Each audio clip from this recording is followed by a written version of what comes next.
आज भविष्यवाणी करता हूं ऐसे लोगों के लिए जो इस समय ऑनलाइन सुन रहे हैं और इस बात को फैसला ले रहे हैं हाथ उठा करके परमेश्वर कि मैं आज से शारीरिक नहीं आत्मिक बनूंगा, मैं पवित्र आत्मा सारी बातों को सह लूंगा परमेश्वर। क्योंकि आत्मिक व्यक्ति कौन है? पहला कुरिन्थियों जब आप 13 चैप्टर पढ़ते हैं उसमें आपको पता लग जाएगा शारीरिक आप हैं या नहीं है। कह रहे कि शरीर रोकता है आत्मिक बनने से। हम पढ़ते गलातियों 5:17। देखो यहाँ बाइबल बोलती है, कह रहे कि शारीरिक नहीं आत्मिक बनना है, आपको तैयारी करने के परमेश्वर में आत्मिक बनूंगा। मैं कह रहा हूं कि हो सकता है, कह रहा कि आज आपका शरीर आपको जवाब दे रहा हूं। हाँ पढ़ेंगे, देखो क्या लिखा यहाँ पर, लिखा क्योंकि शरीर आत्मा के विरोध में और आत्मा शरीर के विरोध में लालसा करता है। देखो यहाँ क्लियर लिखा, इसका मतलब कह रहा और ये एक दूसरे के विरोधी हैं। क्यों? इस लास्ट लाइन को ध्यान से पढ़ेंगे। कह रहा कि शरीर इसलिए कि जो तुम करना चाहते हो, जो तुम बनना चाहते हो, मैं फिर इसको कहूंगा, जो तुम करना चाहते हो, जो तुम बनना चाहते हो, डॉक्टर, इंजीनियर, आईएएस अफसर, प्रॉफिट, पास्टर, पोस्टल, क्या बनना चाहते हो तुम, कह रहा है कि वो ना बन सको। वहां पर इसका मतलब कह रहा है क्यों रोक रहा है शरीर आपको प्रार्थना करने से? क्यों आपको नींद लेकर आ रहा है बार बार? क्यों आपके बार बार फोन आ रहे हैं? क्यों आपको चर्च जाना अच्छा नहीं लगता? क्यों आपके मन में ऐसा आता है कि नहीं यार आज सो जा थोड़ी देर? इसका मतलब क्या है? इसका मतलब क्योंकि वो जानता है, शैतान कह रहा है कि जब आपका मन करता है कि नहीं यार मैं दान ना दूं, मैं कह रहा हूं शारीरिक व्यक्ति कभी दान नहीं देता, शारीरिक व्यक्ति कभी चर्च नहीं जाता, शारीरिक व्यक्ति क्यों? कह रहा है कि वो आत्मा में रोकता है, कह रहा है कि नींद ज्यादा लेकर आएगा। क्यों लेकर आएगा? शारीरिक व्यक्ति को वो दान, शारीरिक व्यक्ति कभी दान नहीं देगा। मैं कह रहा हूं कि आत्मिक व्यक्ति दान देता है। इसका मतलब क्योंकि वहां पर लिखा इसलिए कि जो तुम करना चाहते हो वह ना करने पाओ। क्लियर लिखा, कह रहा है क्योंकि शरीर और आत्मा एक दूसरे के विरोध में है, इसलिए शरीर रोकता है आत्मिक बनने से, आपको सुबह उठने से रोकता है। क्योंकि आत्मा बोलती है प्रेयर कर, और लेकिन थोड़ी शरीर बोलता है थोड़ी देर और सो जा, थोड़ी देर और सो जा, 5 मिनट बाद कर लियो। आपके साथ ऐसा होता है। शारीरिक व्यक्ति कह रहा है कि बुरा मान जाता है जल्दी से। चर्च जाने वाले व्यक्ति के लिए बात कर रहा हूं कि लोग चर्च जाते हैं, बाइबल पढ़ते हैं, प्रार्थना करते हैं, लेकिन आप कह रहे हैं कि मैं आत्मिक व्यक्ति हूं। मैं कह रहा हूं कि नहीं, आप आत्मिक व्यक्ति नहीं हो। कह रहा क्यों? अगर आप शरीर में बुरा मान जाते हैं छोटी छोटी बात का, आपको गुस्सा आ जाता है छोटी छोटी बात पर, आपको बुरा लगता है। क्योंकि यहाँ पहला कुरिन्थियों में हम 13:7 में पढ़ते, देखो क्या लिखा, कह रहा है कि वहां पर लिखा, कह रहा है एक जगह लिखा, कह रहा है कि शारीरिक व्यक्ति कह रहा है कि प्रेम बुरा नहीं मानता। आत्मिक व्यक्ति कौन है? कह रहा है कि प्रेम बुरा नहीं मानता। कह रहा है प्रेम डा नहीं करता, प्रेम ईर्षा नहीं करता, प्रेम बुराई नहीं करता, प्रेम ईर्षा नहीं करता। लेकिन यहाँ पहला कुरिन्थियों के अंदर यहाँ पे 13:7 में लिखा, कह रहा है कि वो सब बातों को सह लेता है। हालेलुया।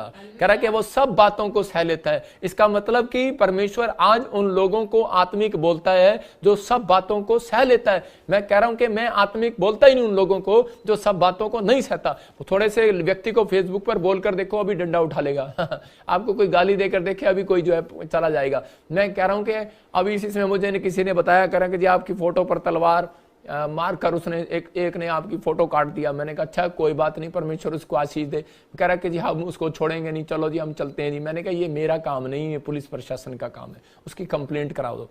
मैंने कहा यही कर सकते हैं। अगर पुलिस प्रशासन कुछ नहीं करेगा, हम कुछ नहीं कर सकते, क्योंकि वहां पर लिखा, क्योंकि बाइबल बोलती है जो परमेश्वर का काम है परमेश्वर को दो, जो सरकार का काम है सरकार को दो। मैं कह रहा हूं कि हम लड़ने के लिए नहीं, हम प्रेम का संदेश बांटने के लिए। उन लोगों के लिए कह रहा है कि जो लोग कह रहे आत्मिक नहीं है, शारीरिक लोग हैं, अरे जानते नहीं वो भी यीशु मसीह के तलवार मार रहे हैं, थप्पड़ मार रहे हैं, क्या कर रहे हैं। लेकिन मैं कह रहा हूं कि जिसने यीशु मसीह की मुंह पे कह रहा है कि वहां पर जो है भाला मारा था उसके पेट में, तो वो एक आंख से काना था। मैं आपको बताता हूं, एक आंख से काना था। लेकिन जब यीशु मसीह के पेट में से कह रहे कि वो पानी के छिंटे गिरे ना, लोग सोच रहे थे खून निकलेगा यीशु मसीह के। चक्कू इसलिए मारा जाता है, बंदा कहता मैं इसका खून कर दूंगा, लेकिन उसमें से जब भाला मारा ना तो उसमें से खून नहीं निकला, पानी निकला।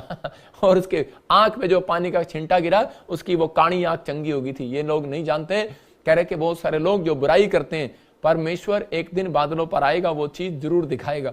आज हो सकता है आज किसी का कह रहा है अगर आप सह लेते हैं, आप पड़ोसी सह लेते हैं, तो परमेश्वर कह रहा है कि ये आत्मिक बंदा है। कह रहा है कि अब जो ये काम करेगा, कह रहा है कि शरीर इसको रोक ना पाएगा। हालेलुया। इसका मतलब कि कोई भी शैतानी ताकत, कोई माई का लाल इसको रोक नहीं पाएगा। आज भविष्यवाणी करता हूं ऐसे लोगों के लिए जो इस समय ऑनलाइन सुन रहे हैं और इस बात को फैसला ले रहे हैं हाथ उठा करके परमेश्वर कि मैं आज से शारीरिक नहीं आत्मिक बनूंगा, मैं पवित्र आत्मा सारी बातों को सह लूंगा परमेश्वर। क्योंकि आत्मिक व्यक्ति कौन है? पहला कुरिन्थियों कुरिन्थियों जब आप 13 चैप्टर पढ़ते हैं उसमें आपको पता लग जाएगा शारीरिक आप हैं या नहीं है, या आप बनने का फैसला ले रहे हैं। ट्रेनिंग लो इससे, और आप परमेश्वर को कहने की जरूरत नहीं है कि परमेश्वर मेरा काम नहीं बना, इतने संडे से चर्च जारी थी, हो सकता है परमेश्वर दोबारा मुंह भी ना करे आपके घर की तरफ। ऐसा कभी नहीं बोलना। मैं कह रहा हूं आप इस 13 चैप्टर को पढ़ो और फिर बाद में कहना कि परमेश्वर मेरी गलती कहां है। लोग आकर मेरे से पूछते हैं, मेरे वॉलंटियर से पूछते हैं, सॉरी पास्टरों से पूछते हैं, विश्वासियों से चर्चों में जाते हैं, पूछते हैं आप बताओ मेरे काम कहां रुके हुए, मेरी गलती क्या है। मैं कह रहा हूं 13 चैप्टर पढ़ो, उसमें लिखा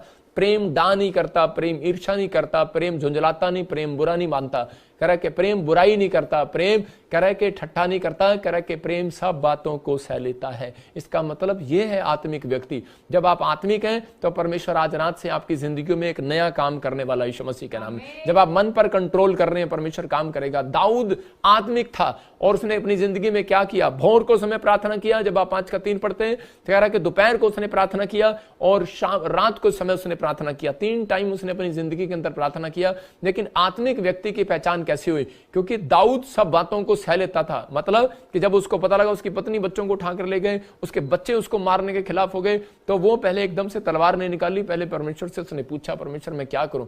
एक आदमी निकल रहा था, शाऊल का जो पोता था वो पहाड़ी से जब नीचे उतर रहा था और दाऊद जो है पहाड़ी पर जब चढ़ रहा था तो उस समय शाऊल का पोता उसको देखकर कह रहा कि देखा कि तूने मेरे दादा परदादों को सताया, इसलिए कह रहा कि तेरे को भी परमेश्वर ने दंड दिया है, तू जंगल में घूम रहा है। हो सकता है कह रहा आप मसीहत में आने के बाद आपको कोई प्रॉब्लम आ गई हो, आप समस्या में हो, आर्थिक तंगी में हो, लेकिन वो आप ही के रिश्तेदार आपको बोल रहे हो अच्छा तू चर्च जा रहा था, देखा तेरा क्या हुआ। लेकिन आप सह लेना इस बात को, क्योंकि आपके लिए 1 महीने के अंदर एक बड़ा फल आपके लिए आने वाला यीशु मसीह के नाम में। यहाँ पर दाऊद ने उस बात को सह लिया और दाऊद ने कहा, उसी समय उसके लोगों ने तलवार निकाल लिया, बोलते हम इसकी शाऊल के पोते की शिम्मी की हम गर्दन उड़ा देंगे। लेकिन उसने कहा नहीं, कह रहा है इसकी गर्दन मत उड़ाना, कोई बात नहीं, डोंट वेरी, कहता है इसका समय है।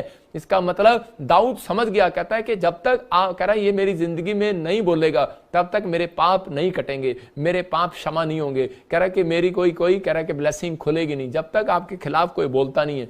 मैं भी कह रहा हूं कि जब कोई मेरे खिलाफ बोलता है या कुछ करता है तो मैं थैंक्स करता हूं परमेश्वर का कि सच में धन्यवाद हो कि मेरे भी पाप कट रहे हैं, मेरे भी पाप धुल रहे हैं। मैं कह रहा हूं कि मेरी भी ब्लेसिंग खुल रही है यीशु मसीह के नाम में। सब बातों को सह लेना है। आज रात परमेश्वर आपके लिए आशीष को खोलने वाला है। कह रहा है कि पौलुस बोलता है मैं अपनी देह को मारता कूटता और जिलाता हूं, कह रहा है कि मैं खुद कंट्रोल करता हूं उस पर, कह रहा आत्मा पे, क्योंकि उसको पता है कि शरीर को रोकता है आत्मिक बनने से। दाऊद को पता है कि शरीर को रोकता है, उसको पता है कि आत्मिक बन गया दाऊद, इसलिए उसके सामने कह रहा है कि एक रानी को लेकर आया, कि एक औरत को लेकर आया उसके सामने। यूसुफ जब आत्मिक बन रहा था उसके सामने लेकर आया, लेकिन उसने अपने शरीर पर कंट्रोल किया।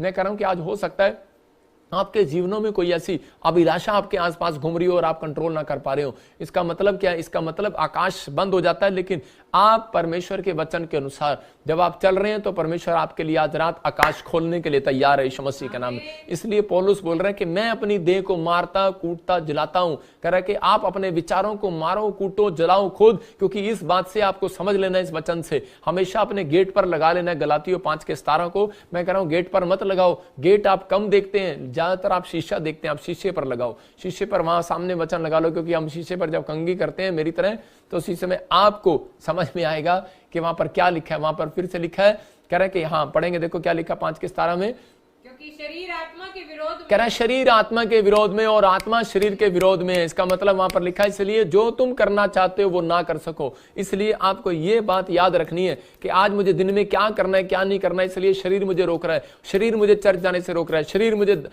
सुबह उठकर प्रार्थना करने से रोक रहा है, शरीर मुझे आज बाइबल पढ़ने से रोक रहा है। कह रहा है नहीं टीवी देख ले, मेरा मन, मैं मन को शरीर कर रहा हूं, आपका मन आपके विचारों को मैं शरीर कर रहा हूं कि आपका शरीर कर रहा है थोड़ी देर सो जा, अभी थोड़ी देर और 5 मिनट और सो जा, अभी तो घड़ी में 10 बजे हैं, मैं 5 मिनट और सो जाऊंगा, ऑफिस में जाऊंगा 5 मिनट और सो जाऊंगा। मैं उन लोगों के लिए कह रहा हूं कि पौलुस कह रहा है कि अपने अगर आशीष लेनी है आकाश खुलवाना है ऐसे नहीं खुलता। कह रहा है कि अपने विचारों को मारना और कूटना पड़ता है। हालेलुया, कि मैं इसी समय कैंसिल करता हूं। मुझे एक बड़ा आदमी बनने के लिए बड़ा टारगेट अपनी जिंदगी में रखना है कि परमेश्वर मैं आज से इस टारगेट को पूरा करूंगा। लेकिन जब तक आप अपने, अगर आप फैक्ट्री के मालिक हो, आप अगर किसी को टारगेट नहीं देते तो वो आपके लिए काम ज्यादा नहीं करेगा। आप जितना टारगेट देंगे अपने काम वाले को वो उतना ही काम करेगा। अगर आप एक बिजनेसमैन से आप सीखेंगे तो परमेश्वर आपके जीवन में ज्यादा काम करेगा।